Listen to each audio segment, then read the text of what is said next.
Ok, deberían de poder ver mi pantalla.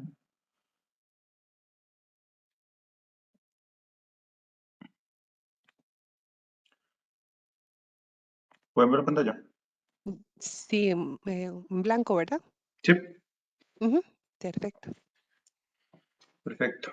Hoy lo que vamos a hacer es un repaso de estadística, de lo más básico a un poco más complejo.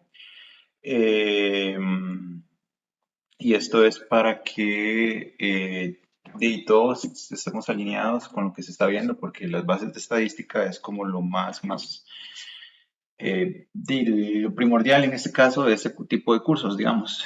Y si en algún momento algunos de ustedes con los que he hablado offline se mete más a Artificial Intelligence, eh, necesitan tener esto como su base primordial. Entonces, bueno, voy a hacerlo de lo más sencillo posible. Me imagino que en la universidad ustedes vieron los términos estadística descriptiva, estadística inferencial, y como todo, uno piensa como que a uno le pueden pedir en el trabajo, ¿usted podría hacerme esto basado en estadística descriptiva? Bueno, eso no existe, no, nadie va a pedir esas cosas en el trabajo, uno ya sabe y sabe lo que tiene que saber y punto. Se hace la distinción como para que se entienda cuando estamos hablando, o sea, sobre qué tema estamos hablando. Y hay cosas que se comparten entre ambos tipos. Bueno, resulta que para seguir esa línea, bueno, lo que es descriptiva, lo que es estadística descriptiva es como lo dice su nombre, estadística, vamos a ver si busca aquí está. Estadística descriptiva es describir cosas, o sea, eso es lo que yo voy a lograr, es lo que yo voy a hacer. Entonces, cuando hay muchos datitos, hay muchos datos, o pocos, indiferentemente como sea, pues tenemos que describir esto, porque una cosa es decir lo que se ve y otra entender lo que es, que eso sería ya donde se basan las inferencias estadísticas.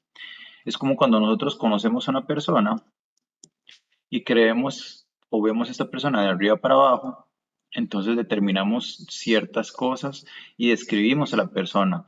Tiene, no sé, ojos verdes, tiene piel morena, pelo corto, o sea, simplemente podemos describir lo que estamos viendo. Eso es estadística descriptiva.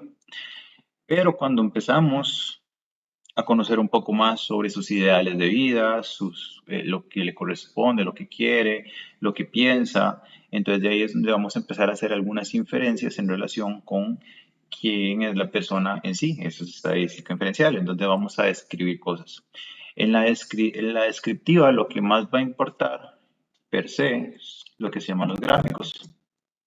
Al final de cuentas, eso es lo que más va a importar dentro de la estadística descriptiva. El más importante se le llama histograma, que no es una cosa más fácil que simplemente un gráfico de barras. Eso es todo, un grafiquito de barras. Ahora, importante de los histogramas es que no se pueden utilizar para líneas de tiempo, no líneas. Perdón, ¿dónde está mi? Estoy haciendo, estaba buscando un borrador y eso es virtual. Perdón, estoy como medio dormido. Eh, no es, se puede utilizar se utilizaría con líneas de tiempo, perdón, eso era la inversa. No se utiliza cuando queremos mostrar resultados. Entonces, no para resultados. ¿Por qué? Porque nosotros, si lo ponemos así, desordenado, va a ser muy difícil tomar decisiones. ¿Cómo sabemos que este gráfico de acá y este de acá no son del mismo tamaño? Entonces, ahí es el primer problema. Ahora, uno puede decir, no, pero le pongo los números, 4, 4, 6 y 5.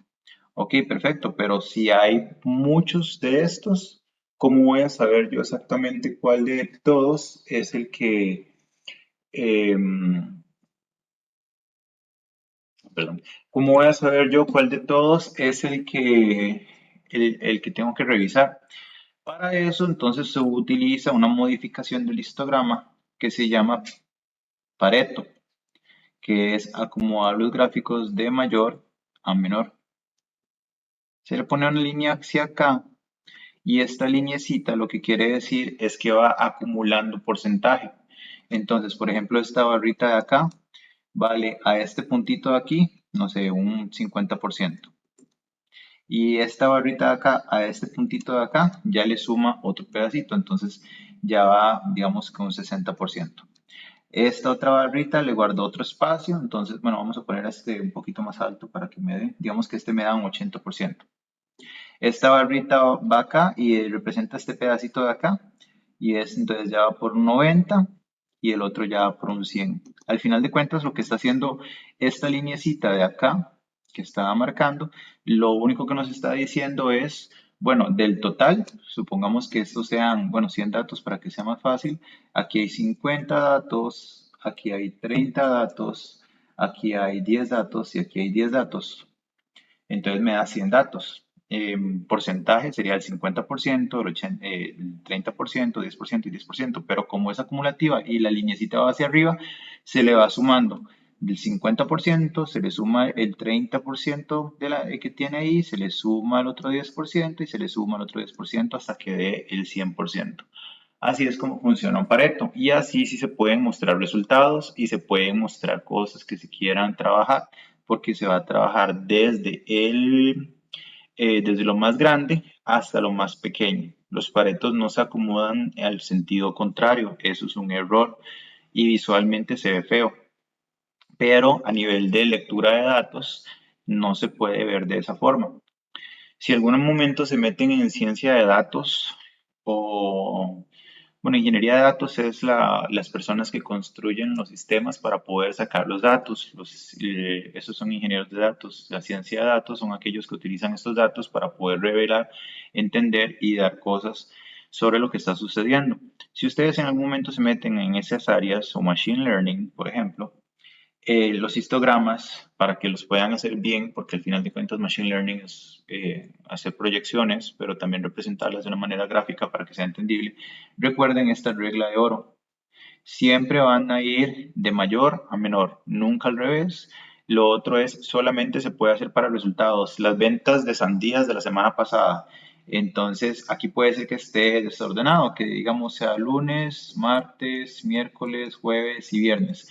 El jueves se vendieron 50, el martes fue cuando vendieron 30, aquí vendieron 10, aquí vendieron 10 y el viernes todavía no sabemos porque estoy trabajando 5 datos.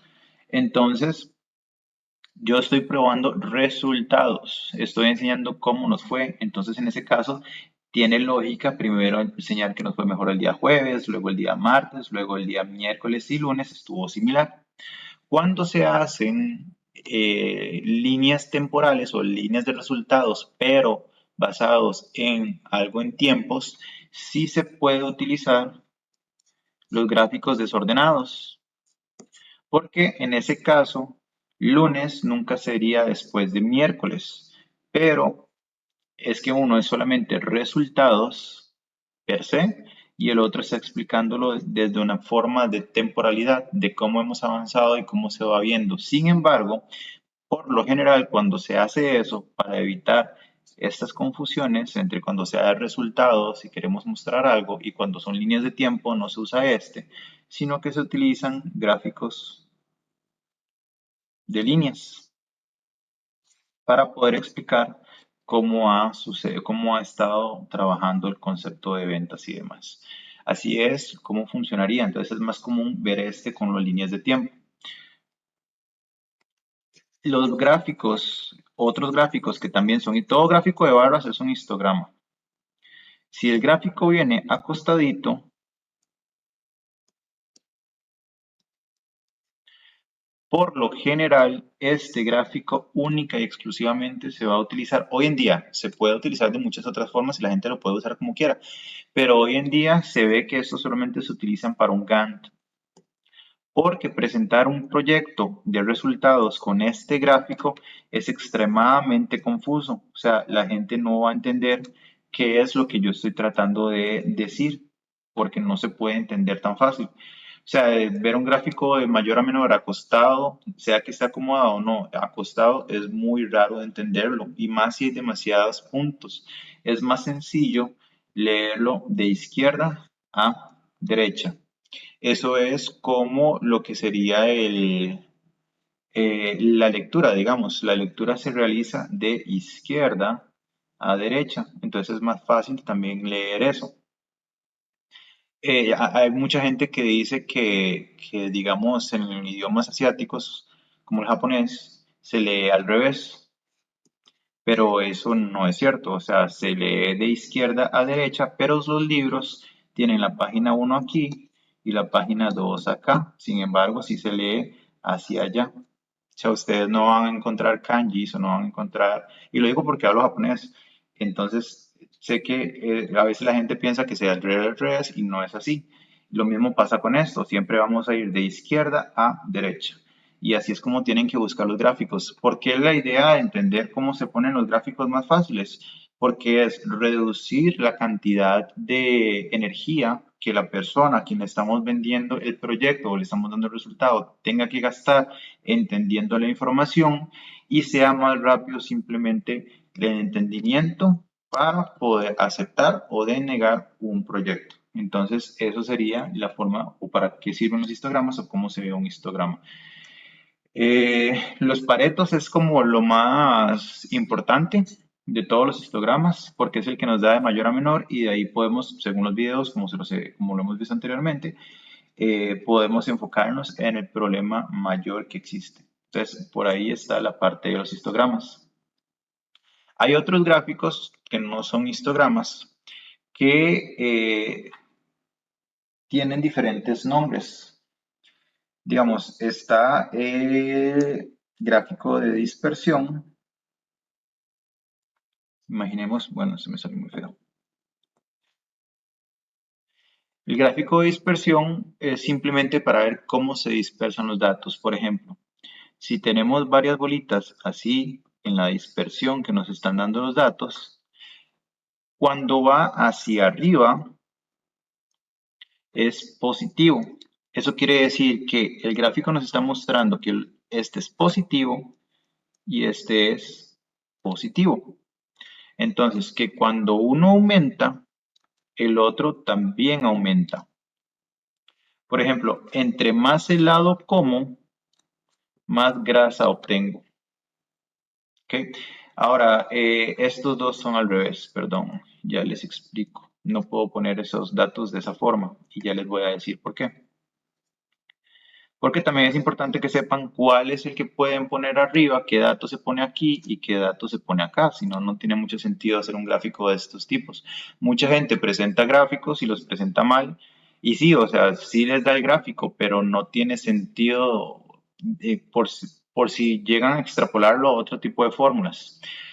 Resulta que nosotros tenemos x más x más x, y ahí la cantidad de x que función de y. Para no meternos en algo tan específico como estas cosas, lo único que hay que hacer es que entender que la y se le conoce en el mundo de negocios, y para lo que es estadística y todo lo demás, en lo que ya está más aplicado, se va a ver como el resultado, y la x como el insumo. Entonces, por ejemplo, para tener una camisa, ocupamos hilo, ocupamos tela, ocupamos tijeras, formas de corte, etcétera, etcétera, etcétera. Entonces es la sumatoria de todos los insumos que yo tengo me va a dar un resultado. Pero aquí no vienen los procesos, que no se equivoquen, los procesos para hacerlo. Los procesos sería como el procesito per se que va a funcionar. Entonces es este proceso de los insumos, se pasan los insumos al procesito y el procesito me da un resultado. Así es como funciona en estadística. Y en este tipo de casos, Nosotros no podemos nunca, es imposible, modificar el resultado. Esto nosotros no lo podemos modificar. Pongamos el ejemplo sobre la grasa y el helado. Qué bonito sería el poder uno simplemente decir dónde se va a acomodar la grasa, cuánta grasa voy a guardar. Me voy a comer un helado y le voy a decir a mi cuerpo que esta vez no guarde la grasa porque no quiero tener esa grasilla ahí guardada. Mañana entreno y antes de entrenar me como, no sé, un gallo pinto con tocino y le digo que esa grasa sí la guarde. Los resultados no se pueden alterar solamente porque nos dé la gana. Para alterar un resultado, lo único que podemos hacer es alterar un insumo. Volvemos con la parte de la grasa. Aquí iba a comer helado, ya no me como un helado, ahora me como una lechuga. Entonces, por medio de la alteración de los insumos, consigo un resultado diferente, pero yo nunca voy a poder modificar directamente la respuesta porque ya la respuesta está. Entonces, en este caso, la Y, que es el resultado, siempre va a estar arriba y el insumo siempre va a estar abajo.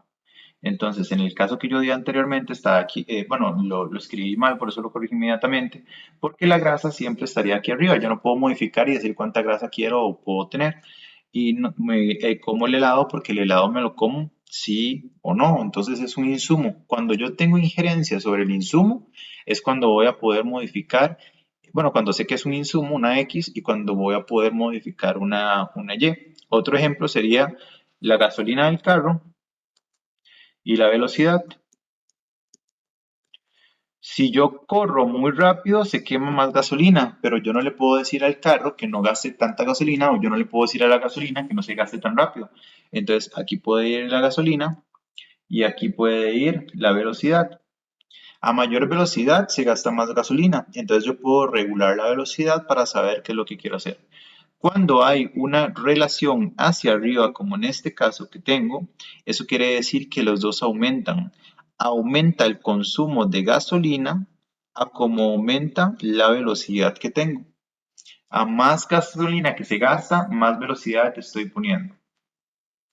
El de la grasa con el helado. A más helado consumido, más grasa obtenida. Las dos son relaciones positivas. Y eso se refleja con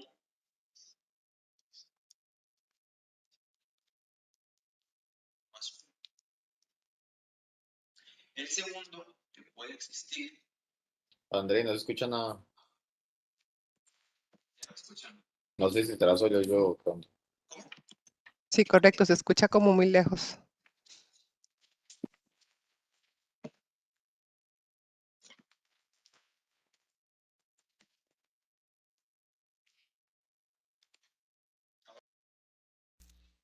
¿Me escuchan? Hola, Sí, ¿ya me Más o escuchan menos. mejor? poquito mejor. Ok, sí, porque cambié ahora estoy con los audífonos. ¿Me dicen si ahí me pueden escuchar mejor?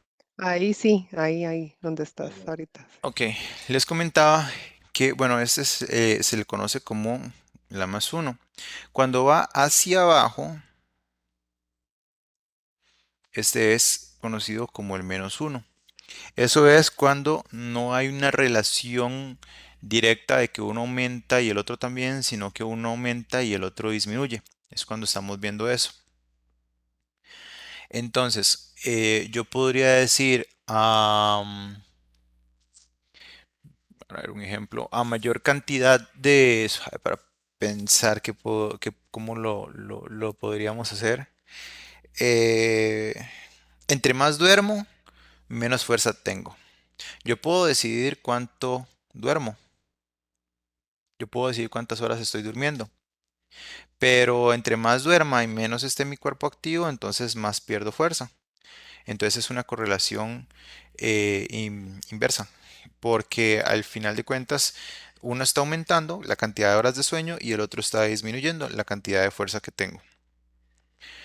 Eso a veces uno busca que sean positivas, uno a veces busca que sean negativas. Todo depende del estudio que estemos realizando.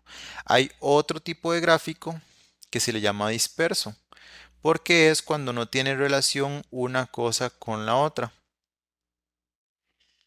Por ejemplo, no tiene nada que ver que me vaya a comprar un celular con que mi carro vaya más rápido en la autopista.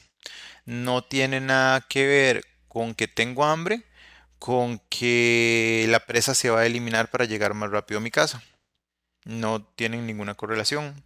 A este se le busca el cero. Entonces el más uno es correlación, el menos uno es donde va bajando y el cero es cuando no existe absolutamente nada.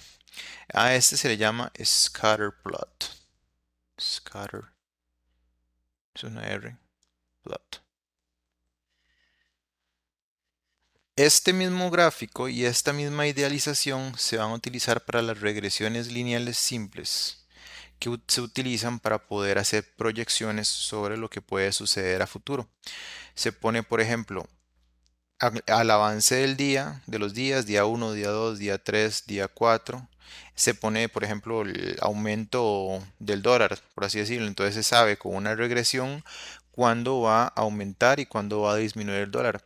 Antes de que estuvieran las bandas, creo que eso fue como en el 2000, ¿qué? 2010, 2015, por ahí que se regulaba diferente el dólar, era muchísimo más sencillo proyectar en cuánto iba a estar en dólar y cuánto tiempo tenía que dejar mis ahorros en dólares para que obtuvieran un tipo de cambio, digamos, más alto o aceptable. Eso se podía hacer antes y por eso fue, bueno, supuestamente por eso fue de los motivos que pusieron las bandas para no tener esa regulación o sea, para no tener unas proyecciones tan fuertes, porque obviamente una persona con bastante dinero podría saber en cuánto iba a estar el dólar en cierto tiempo y podía hacer sus negocios basándose en esa parte. Para eso es para lo que se utilizan este tipo de gráficos. No solamente para ver si existe una correlación, sino también para hacer una predicción de lo que va a existir. Regresiones lineales simples es algo que vamos a ver en algún momento dentro de este curso. Eso es por el lado de los gráficos más importantes, digamos, que hay. Luego de esto sigue lo ya no es ni tanta parte descriptiva, aunque sí se usa para describir, ni tanta parte inferencial, aunque sí se usa para inferir, que es cuando vemos sobre las poblaciones. Entonces nosotros tenemos una población.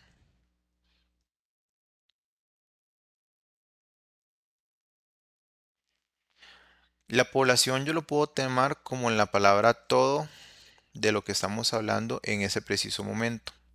Por supuesto, estos todos pueden cambiar. Yo puedo decir todos los hombres del planeta, pero puedo hacer una segregación y puedo decir todos los hombres del planeta de menos de 1,80 m. Entonces ya cambia. O puedo decir todos los hombres del planeta de más de 1,80 m. También cambia. Entonces este todo es relativo a la expresión que yo estoy tratando de identificar, lo que yo estoy tratando de decir. Esto para mí, este todo es mi población. Pero como las poblaciones son muy grandes, bueno, primero yo ocupo representarla, entonces la represento con una N mayúscula. ¿Para qué es eso? Porque es más sencillo hacer una fórmula con una N mayúscula o una N minúscula que poner todo el nombre. Como yo no puedo revisar toda la población, se puede únicamente si tenemos los datos a mano, pero es muy difícil que se tengan los datos, se toma una cantidad ni muy pequeña ni muy grande para poderla revisar. A toda esa información nosotros le vamos a llamar muestra y se va a representar con una N minúscula. De nuevo, es más sencillo que escribirlo. Imagínense lo que sería, por ejemplo, que yo vaya a poner Z alfa medios más menos desviación estándar sobre muestra, raíz de muestra. Eso es una fórmula que vimos la semana pasada, por cierto. Entonces, es más sencillo si yo simplemente cambio todas estas cosas por figuras y lo puedo hacer más rápido. Entonces no tengo que escribir absolutamente todo. Eso también se ve, digamos, como en programación. En programación ustedes pueden tener que traer el nombre de algo que estén utilizando, pero lo importan dentro de su programa con un nombre más pequeñito para que sea más fácil llamarlo y no tener que estar siempre escribiendo todo el gran nombre, porque se ve muy feo y muy desordenado. Lo mismo pasa en estadística, entonces la muestra la pasamos a una n pequeñita. Entonces el conocer si es una n mayúscula o una minúscula nos ayuda a entender fórmulas a futuro. Resulta que las muestras mm, pueden ser repletas de pequeños individuos, pueden tener uno o muchos o pocos individuos. Entonces, eso quiere decir que de una población puede salir una muestra y de una muestra puede salir varios individuos. Por ejemplo, si esta es una muestra, yo tengo 5 datos. Y si esta es otra muestra, yo tengo aquí una muestra de 2 datos. Entonces lo que se hace es que se buscan las muestras para poder trabajar. Cuando nosotros ya tenemos las muestras que se supone o se espera que sean superiores a 30 por lo menos, nosotros podemos tener una idealización de cómo está funcionando el sistema, de cómo estamos trabajando, basado en este número. Entre más alto sea este número, más nos vamos a parecer a lo que está sucediendo en la realidad. Por ejemplo, si yo les pregunto a ustedes cuatro, ¿de qué color tienen el cabello? Muy probablemente, digamos, van a ser 3 a 1. Digamos que 3 personas lo tengan de color negro y uno de color, no sé, macho. Eh, pero luego le subo esta encuesta a 10 personas y tal vez se invirtieron los números. Este es café, este es, bueno, voy a ponerle gris porque no sé cómo se le dice a una persona cuando tiene el pelo macho. Dorado, amarillo, Rubio. rubio. Gracias. Sí. Entonces, bueno, ahí está rubio. Entonces puede ser que aumente la muestra. Ahora tengo 10 personas, pero resulta que se quedaron en 3 la cantidad de cafés y de rubios se quedaron en 7. Pero anteriormente teníamos una idea diferente, ahora tenemos una idea diferente. Pero resulta que nosotros elevamos más la muestra y la llevamos a 30 y ahora nos damos cuenta que rubio se quedó en 10, café se quedó en 5 y en 15 lo tienen, no sé, de pelo verde, digamos que se lo tiñeron. Entonces, entre más muestras yo tenga, más me voy a dar cuenta de cuál es la realidad que está sucediendo. A esta terminología en estadística se le llama teorema del límite central, que quiere decir, estoy buscando un centro, estoy buscando una realidad. Mi centro es la realidad que está sucediendo. Y del centro hay una pequeña desviación hacia la izquierda o hacia la derecha de lo que podría estar, de lo que nos hace diferentes y especiales, digamos, como todo ser humano. Entonces, si yo me voy a la derecha, tengo un poquito de este color, si me voy a la izquierda, tengo un poquito de este color, pero se mantiene este color. Y dependiendo de nuevo de nuestra muestra y de dónde la saquemos, así se va a entender más. Por ejemplo, en Costa Rica la mayoría tenemos ojos de color café, claros o oscuros. Eso es lo más común. Entonces, antes, no sé si todavía, pero por lo menos antes las personas con ojos claros se veían como más atractivas única exclusivamente por tener los ojos más claros. Digamos, versión colegio y cosas así, porque era menos común. Pero si ustedes se van a otros países como España, Alemania, Polonia, hay más probabilidad de que encuentren ojos claros que ojos oscuros. Entonces nosotros vemos una realidad y solamente se puede entender la realidad cuando se sacan todos los datos. Entonces puede ser que nosotros pensemos que el nicho de mercado más grande sea hacer lentes de contacto de color verde para vendérselos a personas de color café y no nos damos cuenta que tal vez, digo tal vez, no sé si hay un estudio o algo así, puede haber más personas con ojos claros que con ojos oscuros. Y solamente aplicando el teorema del límite central, aumentando la muestra y viendo cuál es la realidad de los datos que está existiendo. Eso es lo que habla este datito de acá.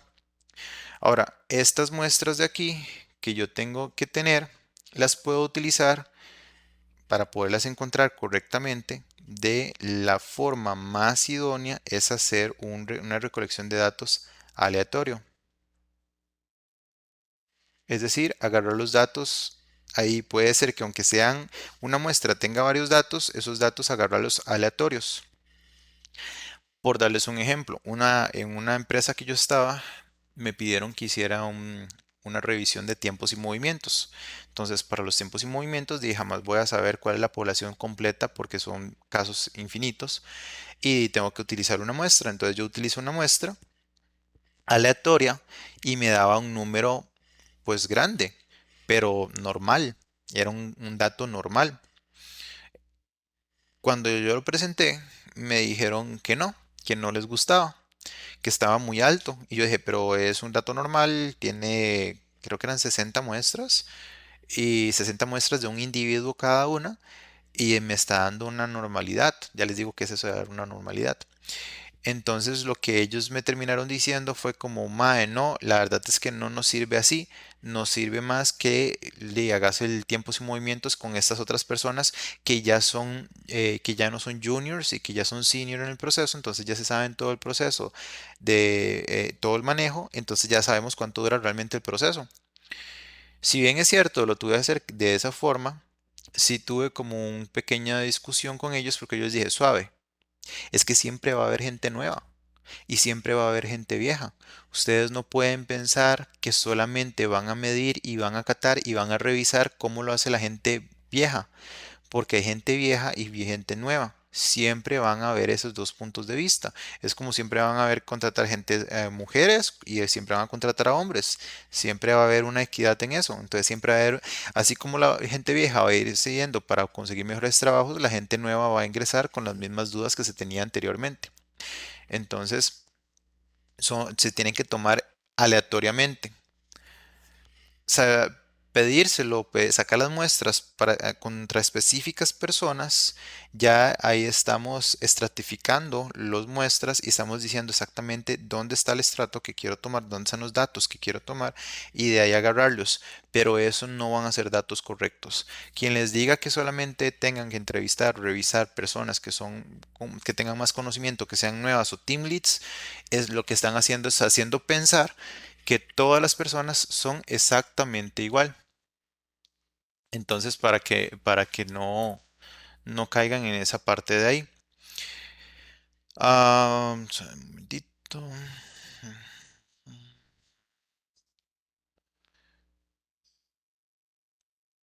Ok. Entonces, así es como funciona la parte de las muestras. ¿Preguntas hasta acá? ¿Algo de lo que he comentado? Yo tengo una pregunta, Andrei. Sí. Mm, Fíjate que en parte de los proyectos que nosotros llevamos en la compañía, y no solo en esta en la que estoy, sino en otras anteriores, siempre cuando vamos a empezar un proyecto y necesitamos pasar alguna encuesta o tomar una muestra de la población para aplicar lo que vayamos a hacer, recuerdo que siempre mi ex jefa me decía, bueno, tenemos que tener una muestra representativa de la cantidad de empleados. ¿Verdad? Entonces, y recuerdo que me decía, bueno, si somos 1000 empleados, ¿cuánto es? ¿Es un 15, es un 20, es un 10%?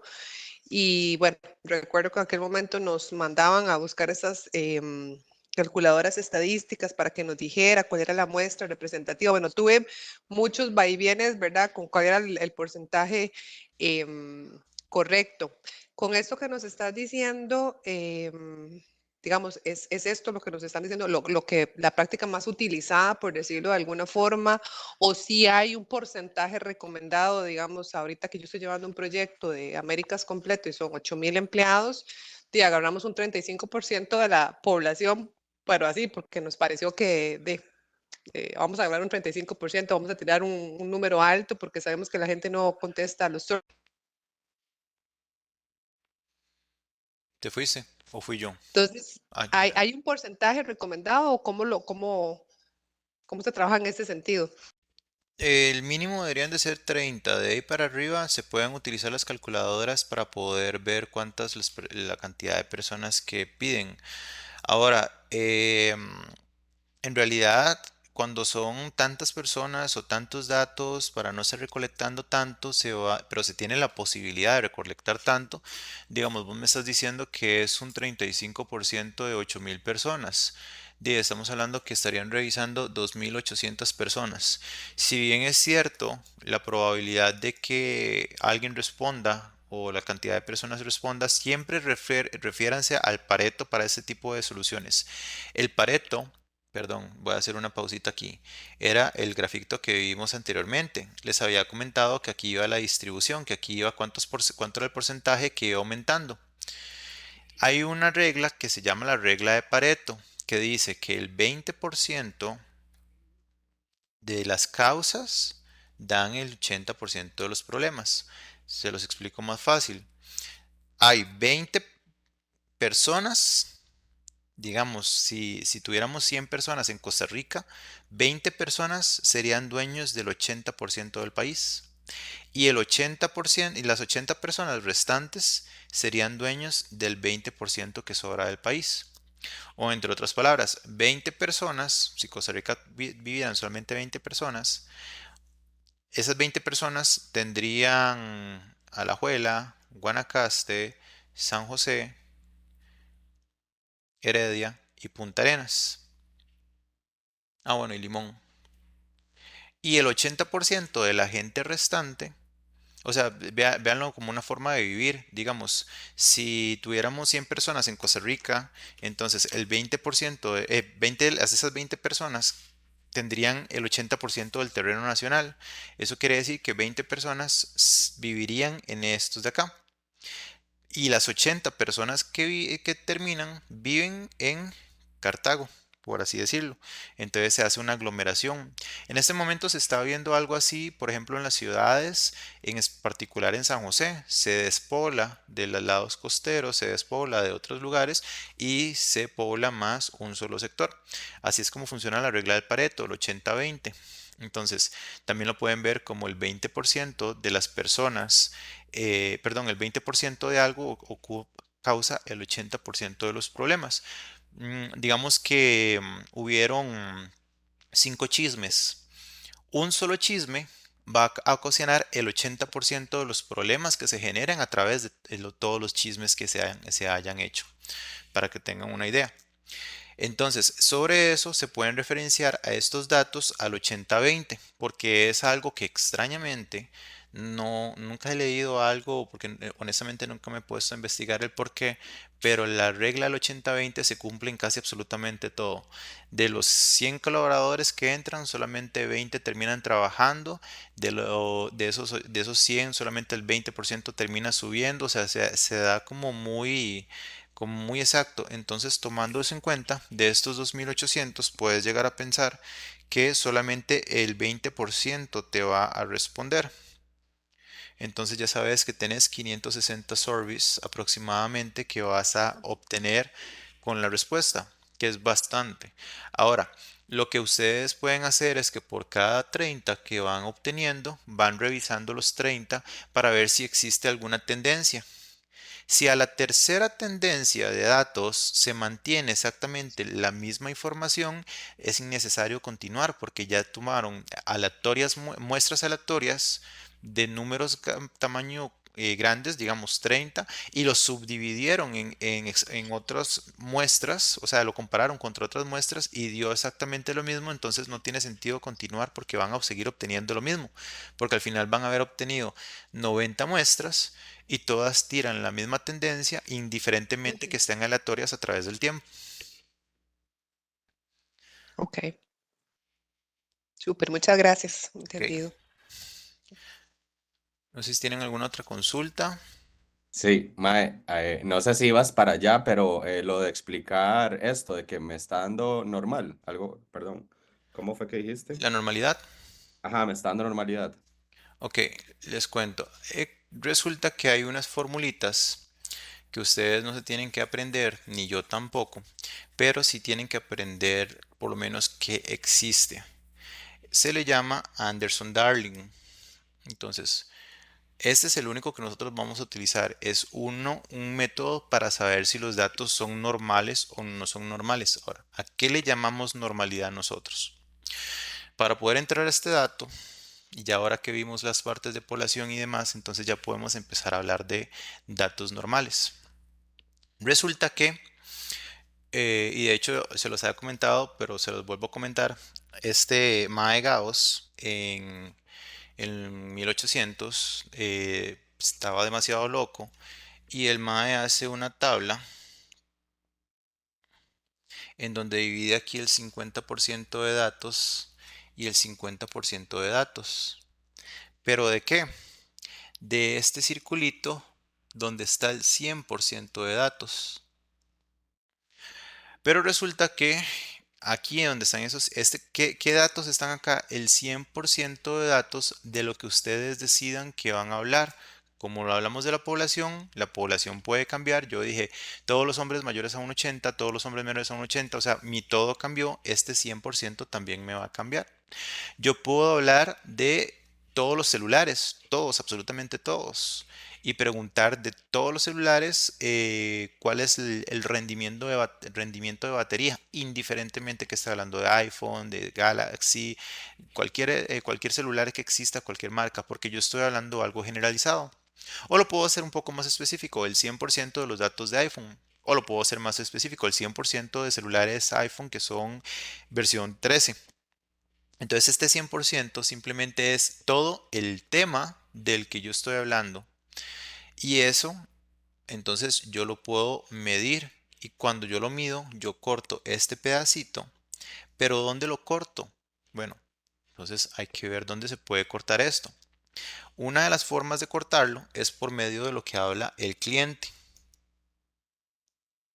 El dato central y perfecto que habla el cliente. Si yo voy a hacer un bloque de concreto, mi bloque de concreto tiene que tener cierta cantidad de medidas acá y cierta cantidad de medidas aquí. Mentira que yo voy a hacer un bloque de concreto y yo voy a tirar uno a 20 centímetros, otro a 40, otro a 15 y ahí entonces cuando me llega un cliente a comprar mis bloques de concreto, los compra ahí a todos los tamaños distintos y entonces va a construir su casa y ahí pone los bloques a como Dios caiga, a como Dios quiera. Eso no tiene ningún sentido. Tienen que mantener una línea, un tamaño y demás. Cuando el cliente o el producto per se nos da ese número perfecto, ese es el número perfecto al que vamos a cortar acá, ese dato. ¿Por qué? Porque es el número central, es el número del centro, el que nos va a indicar cuál es el punto perfecto. Hacia la izquierda es imperfecto, hacia la derecha es imperfecto y siempre tenemos un margen de tolerancia. O sea, aunque cortemos al centro, nada es perfecto, entonces siempre en toda empresa se da un margencito de tolerancia. Entonces, cuando tenemos algo tan fijo como esto, todo bien. Cuando no, cuando el proceso no se puede determinar de esa manera, nosotros tenemos que sacar el centro de alguna otra forma. ¿Cuál es la forma del centro que se puede sacar? Bueno, se puede sacar por medio de promedios para saber cuál es el dato central. ¿Qué es un promedio? El promedio simplemente es que yo tengo números x1, x2, x3. Recuerden que x, hay tres tipos de x. Está esta, que representa cualquier número, que es diferente de esta, que representa un promedio, que es diferente de esta, que es cuando sacamos varios promedios. Entonces, si este promedio yo lo quiero referenciar, yo puedo haber puesto x barra y luego x1, x2 y x3, pero estas x simplemente pueden ser cualquier número. Se le llaman variables, es cualquier número que necesite tomar. Entonces, por ejemplo, que yo saque aquí que este vale 20, que este vale 15 y que este vale 10. Entonces, para sacar un promedio, simplemente sumo los datos que yo tengo, 20 más 15 más 10, y lo voy a dividir entre el número, la cantidad de datos que están. 1, 2, 3. Entonces eso es 45 dividido entre 3 me da 15. Entonces este es mi dato central, este es mi promedio. La otra forma de hacerlo es con la mediana. El dato central que tengo, yo los pongo en recta numérica, 10, 15 y 20, y busco el dato del centro. Cuando la mediana y el promedio se parecen, por cierto, promedio tiene un sinónimo que es media. Media y promedio es igual. Media y mediana es diferente. La mediana es el dato del centro. La media es simplemente el promedio como el que tengo acá. Cuando la media y la mediana o el promedio y mediana se parecen mucho o como en este caso son exactamente el mismo dato, quiere decir que estamos súper bien escogiendo el dato central porque realmente se está compartiendo. Si la mediana y el promedio son muy diferentes, quiere decir que el proceso está muy disparejo y que no, muy probablemente las decisiones que tomemos no van a ser las más correctas. Entonces tienen que estar lo más cercanos posibles tanto la mediana como la media para tomar esa decisión para cortar este circulito de acá. Cuando nosotros hemos cortado ese circulito, y decidimos el punto donde lo agarramos y abrimos el circulito, nos queda esta curvita que le ponemos el pisito y le ponemos el dato central y este dato central es donde cortamos nosotros. Cuando nosotros tomamos los datos que nos dio el cliente como en el bloque de cemento, entonces ya sabemos que este va a ser nuestro promedio. Pero como es un promedio fijo que no se puede cambiar, vamos a utilizar una M. Ahora, cuando nosotros centramos ese promedio, como lo hice, como lo estaba explicando hace un momento, digamos que agarramos 100 llamadas y de ahí sacamos el promedio. Cuando agarramos ese promedio específicamente y lo vamos a utilizar de base, podemos también utilizar la M de referencia. Cuando solamente agarramos un promedio de un pedacito de una muestra, lo representamos de una forma distinta, con una X barra, porque este es un representativo de este, pero no es, este de acá no es la realidad, o sea, es la realidad que está sucediendo en el momento, pero no sabemos si es la realidad, porque hasta que no apliquemos el teorema del límite central, o sea, aumentemos la cantidad de muestras, no sabemos cómo se va a distribuir esto de acá. Ahora, ¿cómo es que salen estas figuras de campanita? Ustedes se imaginan estos datos, aquí hay un dato, otro dato, dato, lo abro aquí, lo abro a los lados. Lo que sucede es que los datos se van a dispersar de alguna manera. No es que se van a formar así como en una campana perfectamente, todos bonitos y ordenados. Pues no es así. Se tira la parte central y entonces se puede sacar qué es lo que está por dentro y qué es lo que está por fuera, por darles una idea. Estos datitos me quedaron por fuera, no quiere decir que estén por fuera, solo es que por el dibujo me quedó por fuera, pero eso es lo que están tratando de simular. O sea, los datos únicamente se están acomodando y la curvita lo único que está haciendo es como encerrándolos. ¿Y de dónde sale esa curvita? Del circulito que acabamos de despedazar. Por eso es que queda una curva, pero no es que están 100% perfectos. Si nosotros ya agarramos estos datos y los ponemos con un histograma, el histograma debería de verse en buena y sana teoría lo más parecido a esto. ¿Ven? Y entonces un mismo sistema de computación, de computadora podría ser la misma curvita también. Bueno, aquí me salió como un piquito, pero eso era una curvita. El punto es que no es que la curvita está ahí y tiene que dar los datos como número perfecto, no es que rompimos el circulito y le quedan los bordes del círculo atrapando los datos como los tengo aquí o como los puedo tener de esta forma de acá. Ahora, ¿para qué me sirve entonces esta bendita curva? Lo primero que yo puedo hacer es identificar el promedio, digamos como en este caso que está acá. Yo puedo identificar ese promedio.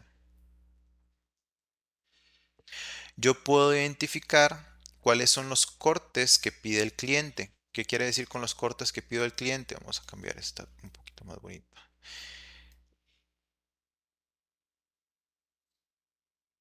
¿Qué quieren decir los cortes que pide el cliente? ¿Cuáles son los máximos y los mínimos que el cliente quiere trabajar? Ese se le llama límite inferior y ese se le llama límite superior. Si ustedes están trabajando con estos bloques de cemento, puede ser que el cliente diga que el largo tiene que ser 10 centímetros y que se permite más o menos 1 centímetro. 11, 9. Entonces ya sabemos cuánto es el límite inferior y cuánto es el límite superior y cuál es el dato central que yo tengo en este momento. Y por lo menos con esa parte ya podemos determinar, porque lo que hacemos es que empezamos a traer todos los bloquecitos.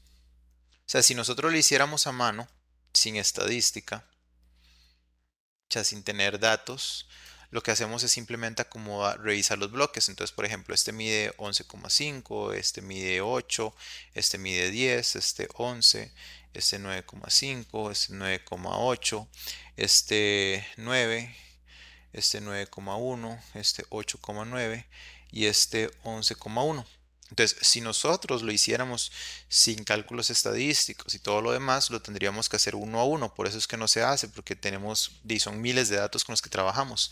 De ahí es donde viene Big Data. O sea, es trabajar con una cantidad estúpidamente grande de datos que termina, por lo general, cuando es para gerencia los datos, en un Pareto. Entonces, cuando hablan de Big Data, lo que están hablando es muchos datos que se acomodan en gráficos como los que estamos viendo ahorita. No tienen nada de especial, así como mágico, que no sé, va a salir un duende o nos van a ayudar con... No, no, para nada. Big Data es simplemente el acomodo de datos por medio de plataformas de programación como R, Python y demás, para poder visualizar lo que está sucediendo de una forma más fácil y tomar direcciones más sencillas. Recuerden que al final de cuentas, las personas que son los directivos, los gerentes, también son personas. O sea, a veces uno comete un error y piensa que un director, por ser un director, o un manager, por ser un manager, es la persona más pichuda del planeta, cuando puede ser el idiota más grande que hay. Hay muchos presidentes, por ejemplo, que podemos tomar de referencia. Entonces el hecho que estén arriba no quiere decir que tengan un sentido coherente, inteligencia o masa gris que valga la pena escuchar. Y aún así toman decisiones. Pero si ustedes les llevan decisiones supremamente complejas, estadísticas, no van a entender absolutamente nada. Por ejemplo, que yo les diga, ustedes van a entender este ejemplo un poco más adelante, pero que yo les diga, bueno, es que el Y es igual a la B0 más la B1 a la X, entonces este lo cambiamos para poder tener los resultados de Y. El hecho que esa persona esté muy arriba no quiere decir que tenga conocimiento o entendimiento en lo más mínimo de lo que uno está hablando. Entonces, lo que trabaja Big Data y todas las demás es hacer las reducciones de información lo más sencillo que se pueda por medio de diferentes plataformas para que cualquier persona pueda tomar una decisión. Si no existiera esa estadística, si no existieran esos métodos hoy en día, lo que nosotros haríamos es que agarramos los bloquecitos, comparamos con lo que está mínimo, máximo y bueno, esta curva digamos que no existiría. Existiría algo así como el dibujito y yo nada más diría, este está malo, este está malo, este está bien, este está bien, este está bien, este está bien, bien, bien, mal y mal. Entonces yo diría, bueno, de los 1, 2, 3, 4, 5, de los 10 objetos que tengo, de los 10 que saqué, eh, me parece que 4 están malos. Pero como yo no puedo hacer eso con todos los productos, tal vez se podía hacer a inicios, no sé, del siglo pasado, el antepasado, contar los productos y ver si salían bien o mal. Pero porque la cantidad de compradores y la cantidad de productos que habían eran tan bajos que al final de cuentas era más fácil tener un tipo de control de calidad sobre ellos. Pero ahora son miles de miles de miles. Entonces ahí es donde nace la estadística inferencial, donde yo voy a inferir algo, donde yo estoy teniendo una representación gráfica estadística descriptiva por medio de un grafiquito y luego yo voy a inferir lo que va a suceder. De hecho, yo puedo conectar ambas. Yo puedo decir, digamos, en este Pareto de acá, digamos que el número más grande es 11, de 11 en adelante. Hay dos datos, digamos, que serían este de acá y este de acá. Bueno, este probablemente no sea el dato más alto. Digamos que tan solo con estos datos yo ya sé que mayores de 11 hay 2 y menores de 11 hay 2, menores de 9 hay 2, entonces que hay 4 que están malos y que los demás están buenos. Entonces estamos hablando de 6-4. Entonces yo puedo inferir de aquí que el 40% de mis datos o el 40% de los bloques que yo haga van a estar malos. Pero esta es una inferencia muy pollita, o sea, más adelante vamos a ir viendo más cosas, pero ahorita es nada más que vayan entendiendo el porqué de las cosas. Entonces, ya tenemos como no vamos a trabajar de esta forma, necesitamos trabajar de una forma que agarre todos estos datos más todos los que realmente existen y al mismo tiempo nos dé un valor y al mismo tiempo nos ayude a entender cómo funcionan si están entre los máximos y los mínimos. Y ahí entonces empiezan a nacer ciertos términos en estadística que nos sirven para poder entender esto. Ya ahorita vamos a llegar a lo que es la normalidad. Todo esto lo tengo que explicar para que entiendan que es un Anderson-Darling y para que entonces ya se cierre todo ese pensamiento, esa duda estadística. Entonces tengo que utilizar esta curvita que me enseñó el señor Don Gauss, donde me dijo, bueno, ponga su número central aquí y lo que está pidiendo el cliente acá. Gauss, pero tengo de datos más grandes y más pequeños, entonces, ¿qué hago? Son muchos, no puedo trabajarlos todos. Bueno, entonces pensemos en algo que podemos utilizar. ¿Qué les parece si utilizamos la desviación estándar? Pero entonces, ¿qué es una desviación estándar? En el ejemplo anterior yo puse que había un cuadrito acá, un bloque acá, un bloque aquí, un bloque aquí, un bloque aquí, un bloque aquí, un bloque aquí. Y hay una diferencia desde el punto central perfecto aquí hay una diferencia.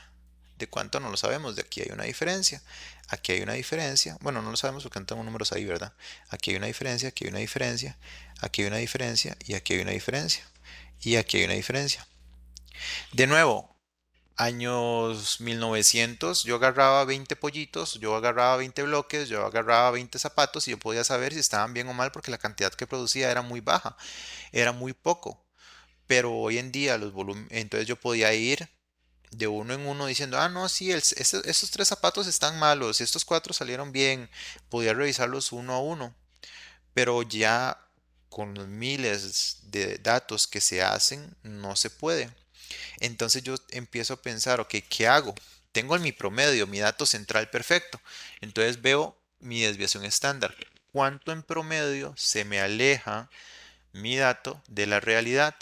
Entonces, yo tengo esta diferencia y se la sumo a esta diferencia y se la sumo a esta diferencia y se lo sumo a esta, se la sumo a esta y se la sumo a esta.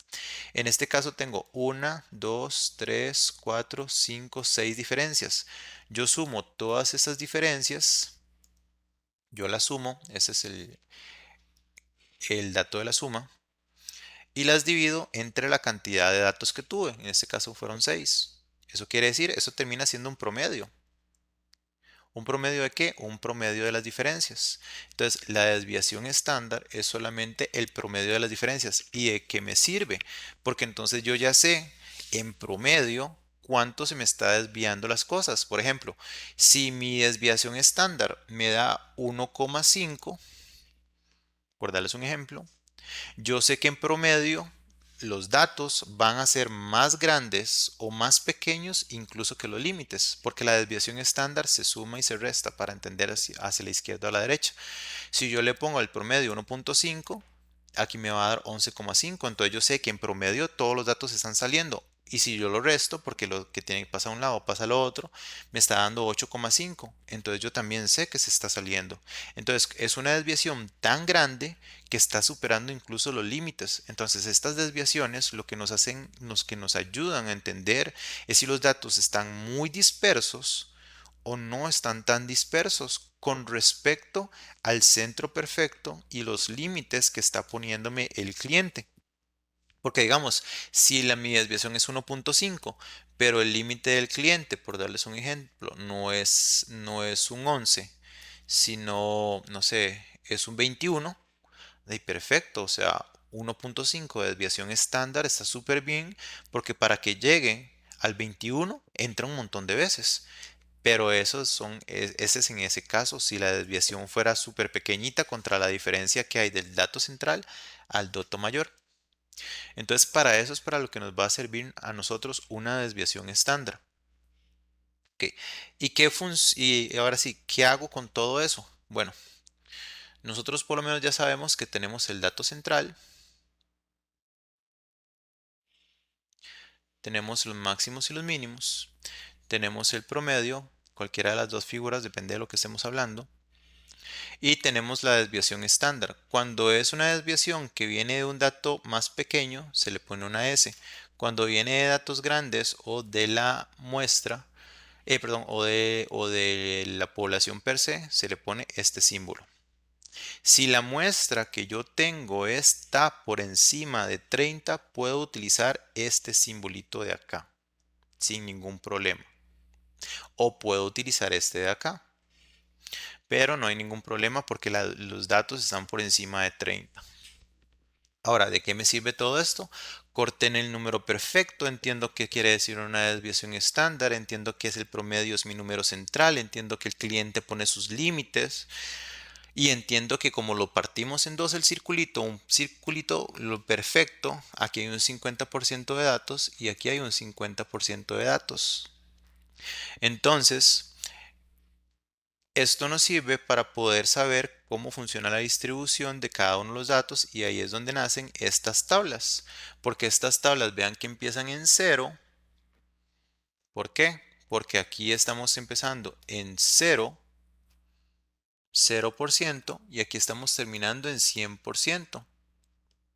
Entonces la tablita va desde el 0 hasta el 100. Bueno, nunca va a llegar hasta el 100, pero siempre va a ser como 99.999999999.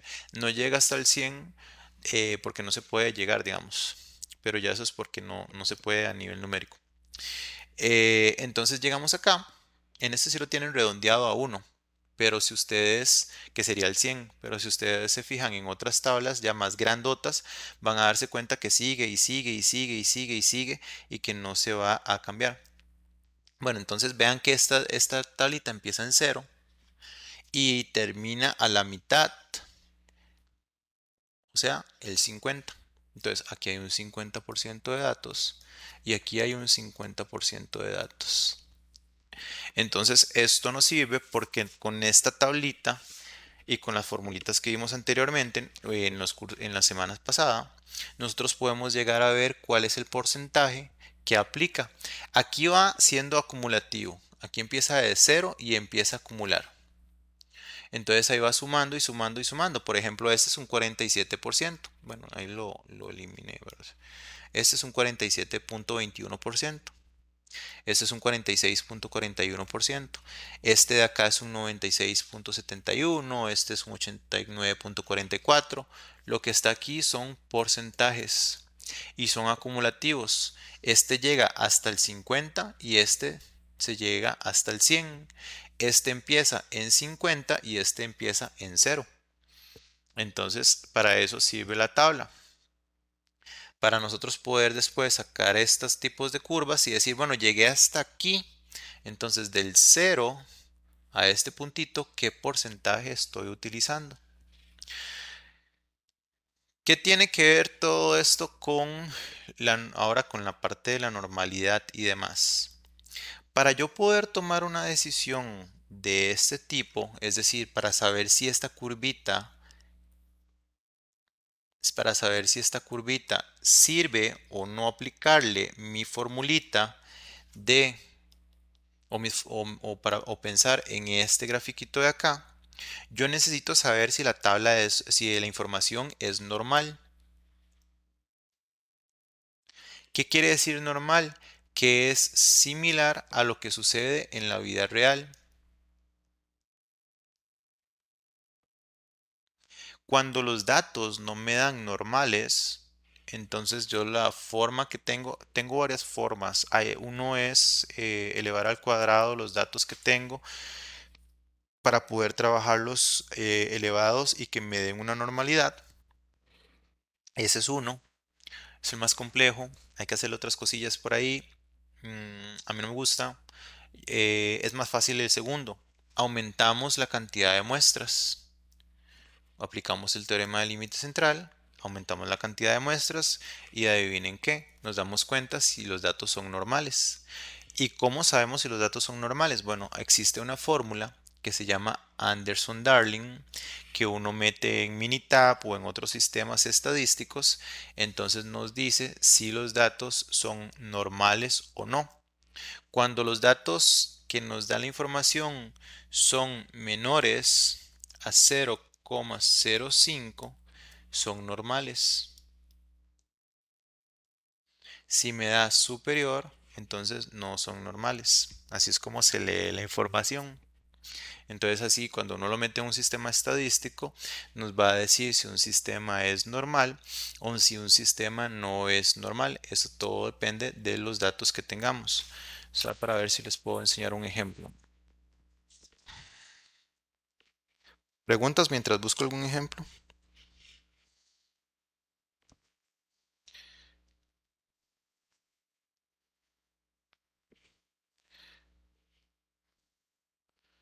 ¿Todo bien? ¿No tienen Ah, ninguna pregunta en relación con lo que hemos visto?